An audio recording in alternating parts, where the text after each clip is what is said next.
जी नमस्कार। साथियों, बड़े स्केल पर किसान साथियों के कमेंट आ रहे हैं यहाँ पर और वो पूछना चाहते हैं कि उनके खेत में कई प्रकार के फड़का जैसे रोग दिखाई दे रहे हैं, तो वो रोग है क्या और इसे कैसे नियंत्रित किया जा सकता है। आज की वीडियो में मैं बात करूंगा आपसे यहाँ पर सफ़ेद कीट के बारे में। और ये बड़े स्केल पर किसान साथियों के खेतों में देखने को मिल रहा है और इस टाइप का कीट अगर आपके खेत में है तो इसे बोलते हैं माहू कीट। और ये सफ़ेद कलर का होता है, उड़ने वाला जैसे फड़का होता है ना, वैसा कीट होता है। अगर आपके खेत में भी दिखाई दे रहा है तो सरवती धान में अक्सर ये हो सकता है, क्योंकि सरवती धान पिछेती रोपाई हुई है। और आपके खेत में 17-18 धान के अंदर हो सकता है, 11-21 धान के अंदर हो सकता है। तो इस टाइप की जो पिछेती वैरायटी हैं या लंबे समय की वैरायटी हैं, उनके अंदर ये फड़का कीट यहाँ पर देखा जा सकता है। अगर आपके खेत में पानी लंबे समय तक भरा रहा है तो आपके खेत में पौधे के तने के ऊपर इसके वहां पर लक्षण देखे जा सकते हैं, साफ ये दिखाई देता है। दूसरा, अगर आप खेत के अंदर घूमोगे तो ज़्यादा घने पौधे के अंदर या घने पत्तियों के अंदर ये काफ़ी हद तक देखने को मिल सकता है। आप अपने खेत के अंदर घूमेंगे तो वहाँ पर काले काले मच्छर के रूप में या सफ़ेद फड़का कीट के रूप में ये दिखाई देगा।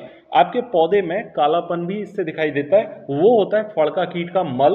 बहुत ज़्यादा ये छोड़ देता है पत्ते पर या पौधे के तने पर, जिससे कि पौधे का तना काला हो जाता है, पत्तियां भी काली हो जाती हैं। अगर इस टाइप के लक्षण आपके खेत के अंदर दिखाई दे रहे हैं तो ये सफ़ेद माहू कीट है। सफ़ेद माहू कीट में एक खासियत और होती है कि ये जो बड़ा कीट होता है ये छोटे कीट के अंडे या बच्चों को खाता रहता है, लेकिन हमें ये बात नहीं सोचनी है कि वो ऑटोमेटिक खत्म हो जाएगा। खत्म नहीं होगा, और जबकि ये हमारी फसल को लगभग 30% से लेकर 50% तक नुकसान भी पहुंचा सकता है। कारण क्या होता है कि जब ये पौधे के तने पर चिपका रहता है तो ये पौधे के तने के अंश को वहां पर सोखता रहता है, और जब इसे लगता है कि वहां पर जो पौधे के तने के अंदर जितना भी पोषक है वो खत्म हो चुका है, तो ये दूसरे पौधे के तने पर चला जाता है, उसे ये खत्म कर देता है। तो साथियों, ये पौधे के तने के रस को चूसने लगता है, जहां से कि ये सारी क्लोरोफिल की मात्रा को, सारे पोषक तत्वों को चूस लेता है। इससे पौधा बिल्कुल पूरी तरह से यहाँ पर निर्जीव टाइप का हो जाता है। कारण क्या होता है कि पौधे के तने में जहां पर कोई पोषक तत्व नहीं बचता तो वो पौधा बीच में से निर्जीव होने लगता है और ऊपर की तरफ फिर वो सूखता है। और जब पौधे का तना सूखने लगता है तो पौधे की पत्तियां भी सूखती हैं और फिर ऊपर बालियों में भी ये पोषक तत्व को पास नहीं होने देता। कारण क्या होता है, पौधे का तना ही नीचे बीच में से काम नहीं कर रहा होता है, तो बालियों में भी ऊपर पोषक तत्व तो नहीं पहुंच पाते। इससे हमारी बालियां सूखी भी निकलती हैं। दूसरा पॉइंट, अगर बालियों में दाना भरने भी लगा है उस अवस्था में भी ये आखिरी मोमेंट तक बालियों को पूरा नहीं भरने देता। कारण क्या होता है कि बालियों में 3 अवस्थाओं में ये बालियां भर पाती हैं। जो बालियां शुरुआती अवस्था में बाहर निकलती है, उस बाली के आधे का आगे का जो भाग होता है वो एक बार में भरता है, और आधे के पीछे का जो भाग होता है उसका परागण बहुत लंबे समय तक होता रहता है और वो आखिरी तक भरती है।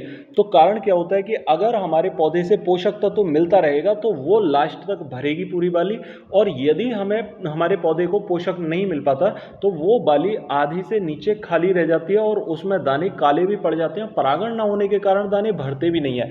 ये हमारे लिए बहुत बड़ी समस्या होती है साथियों।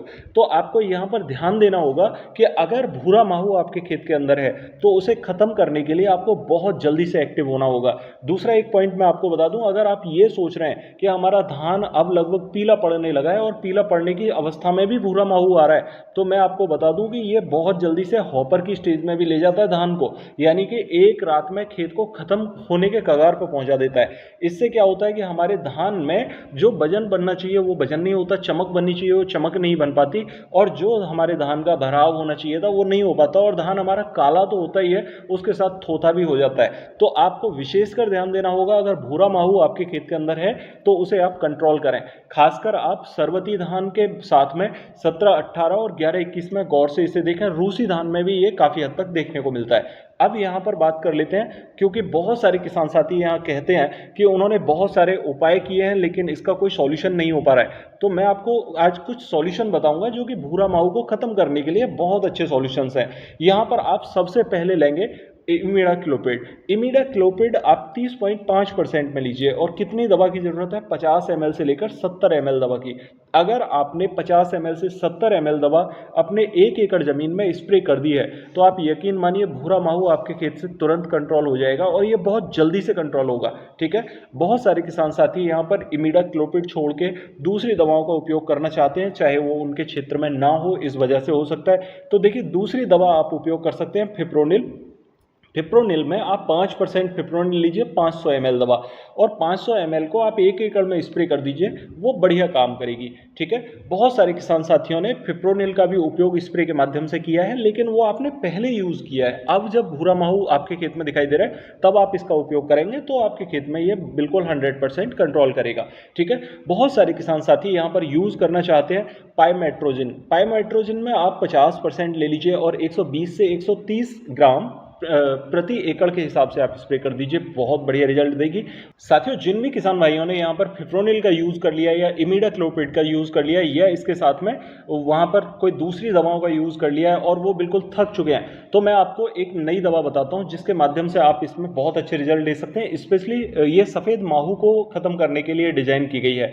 यहाँ पर आप ले सकते हैं डायनोटफ्यूरान। डायनोटफ्यूरान 15% ले सकते हैं और पाइमेट्रोजिन यहाँ पर 45% का कॉम्बिनेशन ले सकते हैं। एक ये पाउडर फॉर्म की दवा होती है, 130 से लेकर 135 ग्राम 1 एकड़ जमीन में आप मिला के स्प्रे कर सकते हैं। जिन भी किसान साथियों के खेतों में पानी भरा हुआ है उस पानी को थोड़ा सा निकाल लें और पानी निकालने के बाद में तुरंत इसका स्प्रे करेंगे, तो तुरंत स्प्रे करने से आपको भूरा माहू बिल्कुल 100% रोकथाम होगी, क्योंकि ये स्पेशली भूरा माहू को कंट्रोल करने के लिए डिजाइन की गई हैं। अगर आपने इमिडाक्लोप्रिड पहले यूज किया है तो आप यकीन मानिए कि अगर भूरा माहू के आने के बाद यूज करोगे तो आपको रिजल्ट बढ़िया मिलेंगे। कारण क्या होता है कि जब रोग लग जाता है तो पहले जो लगी हुई दवा है वो इतनी ज़्यादा कारगर नहीं हो पाती, क्योंकि वो पहले पुराने समय में लग चुकी है। अभी अगर रोग दिखाई दे रहा है तो आपको वहाँ पर स्प्रे करना ही होगा, यही इसका सॉल्यूशन है। तो साथियों, इस टाइप से आप स्प्रे करके इसके रिजल्ट ले पाओगे, भूरा माहू को ख़त्म कर पाओगे।